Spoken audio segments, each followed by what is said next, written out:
hello, I'm Refashionista Sheri, and today I'm excited because I have 4 fabulously pink upcycled, refashioned, DIY, mended Barbie looks for you to try today. And as you are watching, you have to let me know down below. You have to, which one is your favorite? You have to pick one. There's the thrifted one, the upcycled one, the DIY one, and the mended one. And I want to know which one, singular one, you are going to try out for yourself, because they're all awesome. They're all easy. And as I always say, if I can do it, so can you. And you can use what you have to make what you want. And with that in mind, I would love you to hit that little join button. I don't know if it's here or here. I can never figure out when I'm filming which side it's going to be on, but hit that join button. Join my Refashionista circle, because there's so many awesome perks, but the best one are the members only tutorials that I make just for you every single month. And I also think all the behind the scenes content is pretty interesting too. So hit join. And then when you're done this video, go to refashionistasheri.com and become a part of my wardrobe revolution. But for right now, let's get thrifting and making.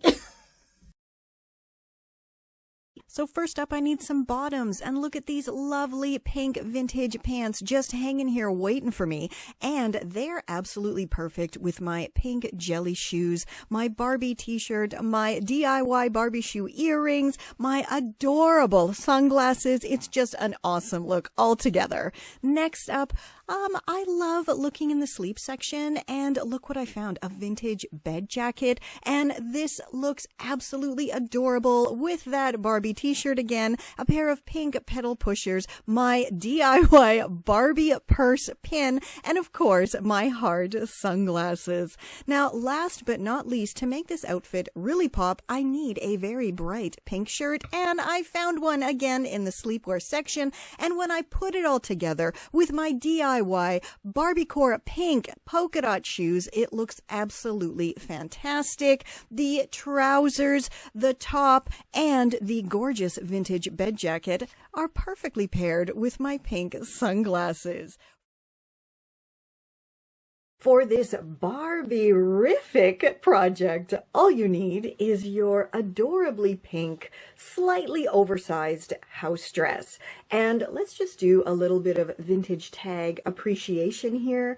Look at this Mr. Robert, or maybe it was Monsieur Robert. I just love vintage tags so much, like the fancy writing and really the bare minimum of information and just one tag. We don't need to have 500 tags, do we? I like this. It is easy to understand and straight to the point. And it's just really cool looking too. Monsieur Robert.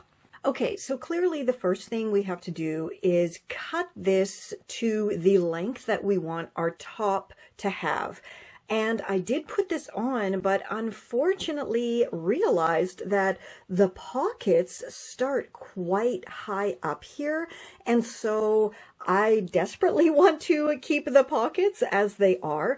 So I'm just going to chop on through above the top seam here of the pockets. And then I might have to add some bottom fabric to my top. We shall see once it's all chopped up. And as always, this video is sponsored by you, because when you leave a comment with the word of this video, it tells that pesky algorithm to share this with more people, and then we can have even more rockin' refashionistas using what they have to make what they want. And the word of this video is, of course, Barbie. Okay, so my top part is chopped off.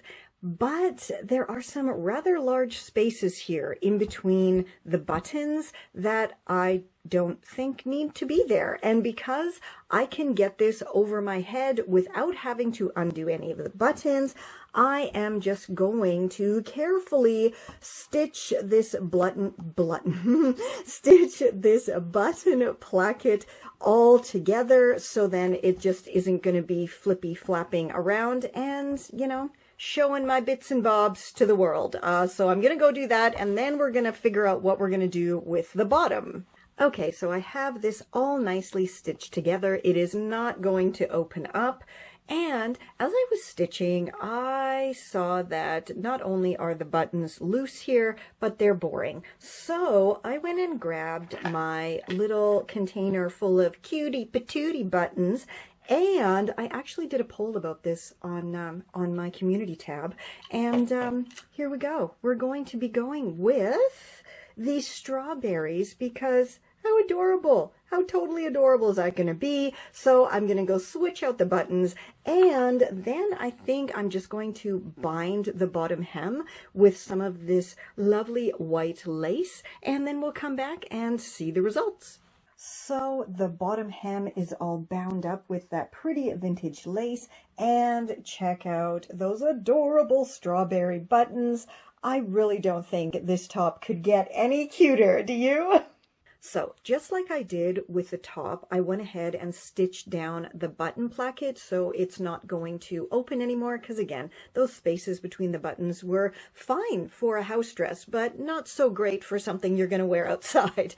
Okay, so I think, as I said, I'm going to chop off a generous portion of the bottom here. I'm going to go just below the final button because my applique ends here. So I think that should give more than enough space. Plus, this area here should give me plenty of space to create my waistband. So I'm just going to chop this. Okay, so I have the bottom chopped off, and I did actually take a little bit of extra time and I replaced the buttons on the skirt with these cute little flowers that I had in my stash that I think they match pretty good. Okay, now let's work on the waistband. So here is that piece of the bottom that I chopped off, and I'm going to add it to the top here, but clearly it is too wide because it was from the bottom of this skirt.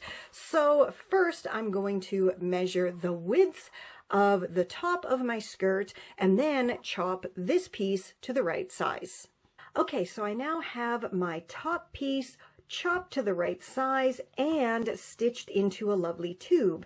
And because this was actually the bottom hem, you can see here I left this end open, so I'm just going to use this as my elastic waist casing, and then I do not have to create another one, and it's already perfectly stitched and super duper even. Now anytime you can do this, absolutely do. Whenever you can use an existing seam or an existing button placket or an existing zipper when you're refashioning, absolutely do. It makes life so much easier. And you can also see here, these were the side seams, but now they're just going to maybe be a little bit of a detail on the back because I'm going to line up this at the center of the back so it's not showing in the front, and then in the front I'm just going to have a nice flat surface. Also, by chopping it the way I did, I have the added bonus of getting rid of this super thick excess button placket here, and maybe I can use this fabric for something else, maybe like a little pocket or something. We'll see. But let's go stitch this on and then we can finish off the skirt. So as always, I'm going to put my skirt bottom and the top of the skirt together with the right sides facing and the raw edges lined up perfectly. And I got to make sure that that seam, yes, is lined up with the back center. And now I'm just going to go stitch this together. Okay, so the waistband is now all stitched on, and I just have to say that I am proud of myself with this one. First of all, for figuring out how to, use the bottom as the waistband, but also for my measuring skills on this one, which seem to be absolutely perfect. And I did actually get this in the center somehow. Usually I have it measured, it is centered, but then when I sew it, it ends up like way over here or something, but whatever, I still wear the thing because who cares? Anyway, right? Perfection is the enemy of good. And that is true. That is very true. So let's flip this up and see.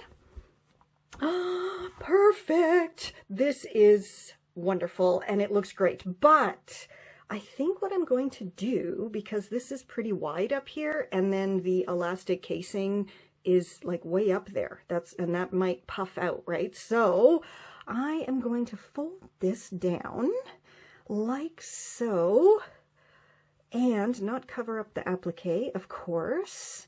So then my waistband is going to be a little bit lower, and then this part is going to just be a nice little, extra security here at the waist, I guess, to cover up any seams, or if I, eat a big meal, maybe that will be helpful.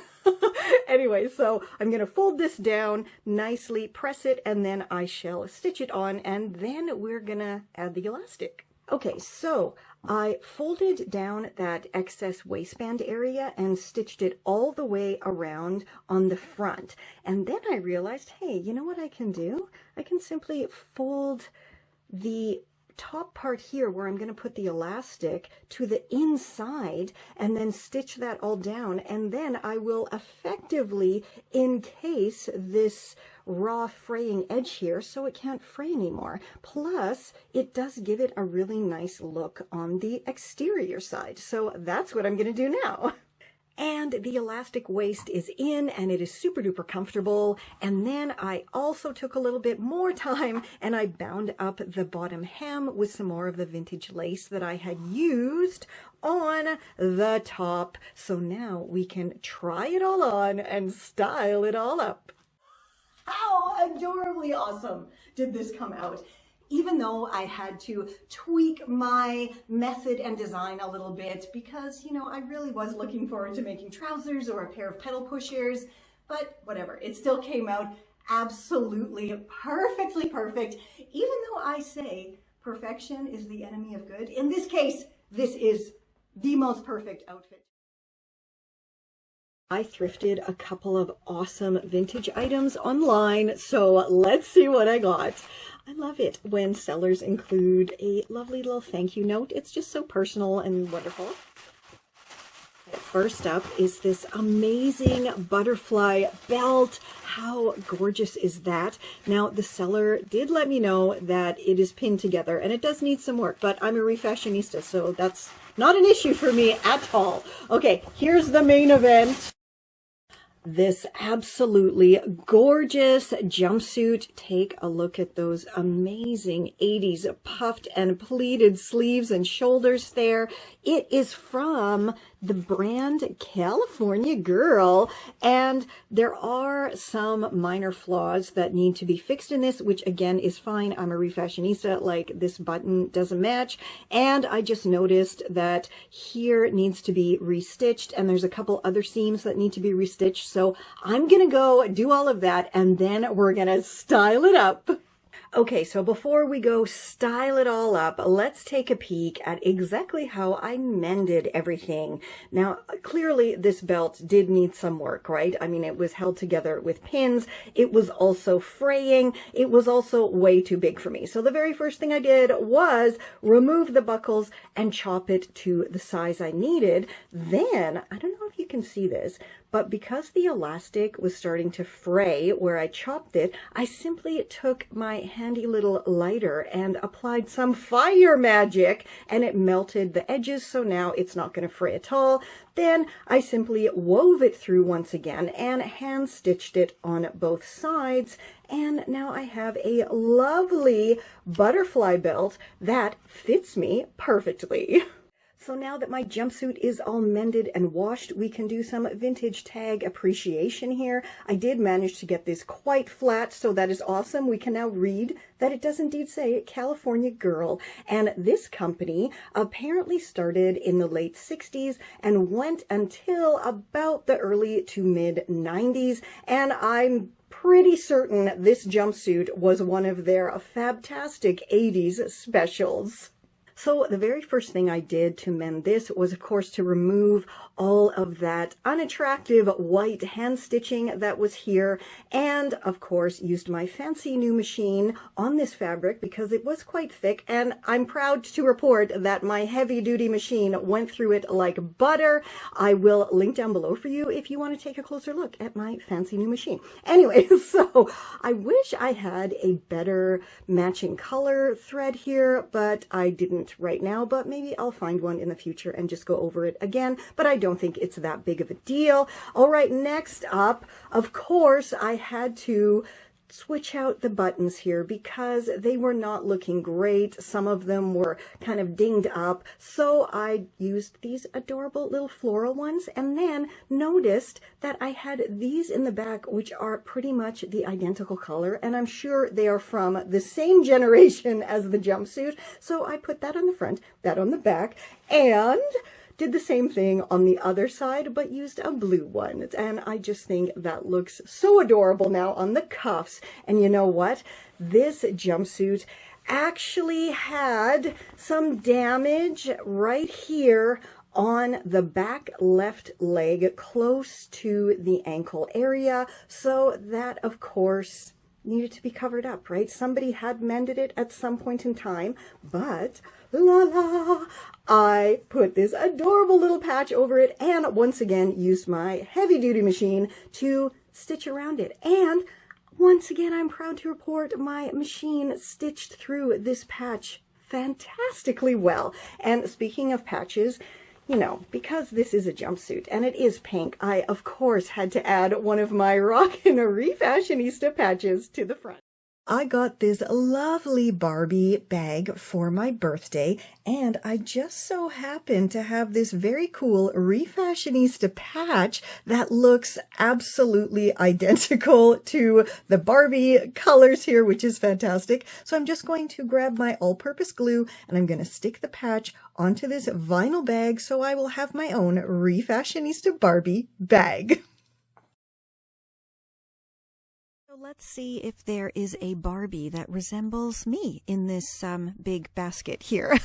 Are your thrift stores like this? The toy sections, everything's just kind of chucked in there. I mean, the thrill of the hunt is definitely happening. So this is the doll that I ended up getting, and her hair is very, very long, but I do think that she looks a lot more like me than the other Barbie, and she came with nothing on her. She was $1.99, and she was pretty dirty. I've put the shirt on to preserve her modesty, but I cleaned her up as best as I could, and her hair here on the ends is pretty ratty looking, but she needs a haircut anyway because my hair is not this long. So I'm going to go use my actual tutorial for how I cut my own hair, which I will link down below for you, and go trim her hair so it looks more like mine.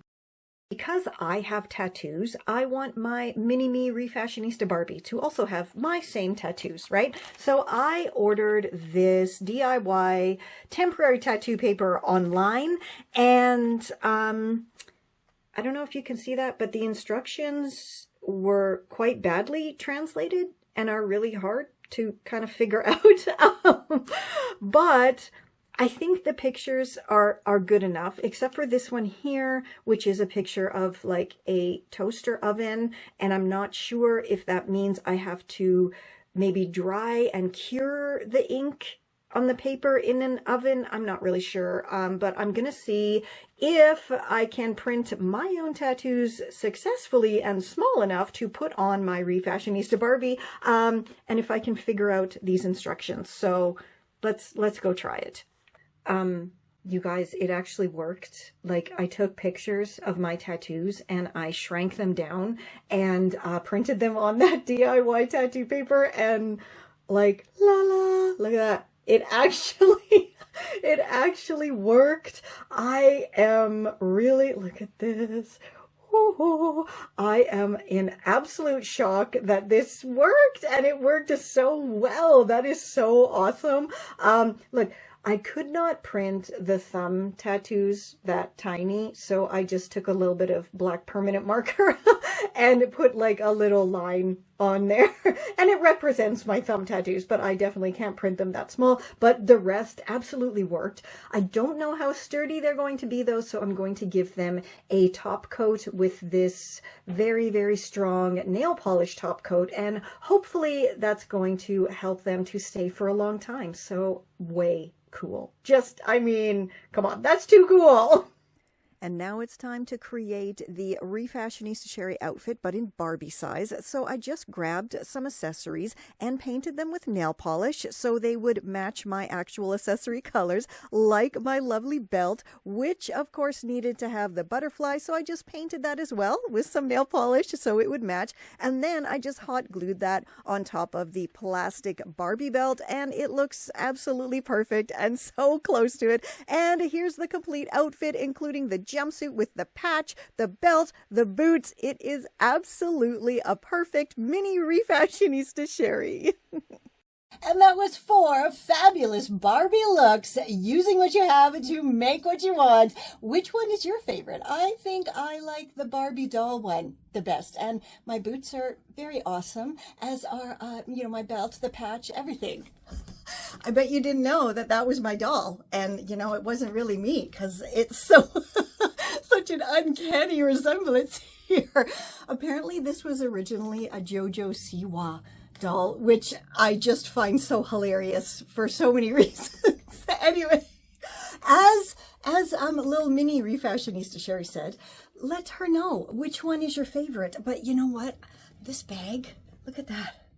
How absolutely perfect did that come out? I'm going to do this more. Just add my patch to bags, because, wow, that is absolutely perfect. And now I have something to, carry all of my stuff with me when I'm out and about wearing my Refashionista uniform. It's all perfect together, but I think she has to go back home and live in the Refashionista Barbie studio, right? Absolutely, she does. As I said, and as she said, let us know which one is your favorite. Which one are you actually going to try to make? I want to know what you're actually going to do, because I know a lot of times you might write in the comments, oh, I love this, I'm going to try it, and then you never do. So I think it's time that you start doing it, because again, and I'm starting to get really frustrated all the time here, because it is so easy. And so many people say, oh, I can't. Yes, you can. Everybody can. If I can, you can. Again, I started when I was 38. Imagine how awesome I could have risen to already if I'd started when I was younger. So if you're younger than 38, you absolutely can do this, and you have all the time in the world. If you're 38 and older, you can still do this, because hello, I am the proof that it can be done. So just freaking do it. And to help you along, why don't you go to refashionistasherry.com, join my wardrobe revolution, and join this channel. Become a part of one of my 3 different tiers there, and you get all of these lovely perks. Go hit join and check them out and pick which one you want, and I'll see you over there. And until next time, stay safe, stay well, and I'll catch ya on the zigzag. Oh, look, and you see, here's one of your perks. You get to appear in every single one of my rockin' Refashionista tutorial videos. This is Confessions of a Refashionista.